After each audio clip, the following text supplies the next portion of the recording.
3-cü MDB oyunları çərçivəsində ölkəmizin bir neçə şəhərində müxtəlif idman növləri üzrə yarışlar keçirilir. Yarışlara çoxsaylı tamaşaçı və iştirakçılar qatıldığından nəqliyyat vasitələrinin təhlükəsizlik hərəkəti daim diqqət mərkəzində saxlanılır. Daxili İşlər Nazirliyi tərəfindən yarışların keçirildiyi ərazilərdə təhlükəsizliyin təmin olunması və nəqliyyatın fasiləsiz hərəkətinin təşkili məqsədi ilə yol polisi əməkdaşları gücləndirilmiş iş rejimində xidmət aparırlar. Bu çərçivədə yarış zonalarına giriş-çıxışların tənzimlənməsi, nəqliyyat axınına maneəsiz hərəkətinin təmin olunması və mümkün sıxlıqların qarşısının alınması istiqamətində bütün zəruri tədbirlər görülür.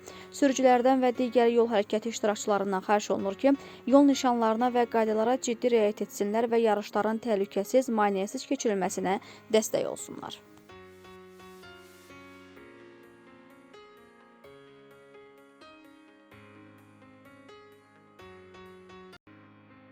Bakıda və Abşeron yarımadasında sentyabrın 30-u axşamdan oktyabrın 1-i gündüzədək arabir yağış yağacağı gözlənilir. Bununla bağlı Milli Hidrometeorologiya Xidməti məlumat yayıb.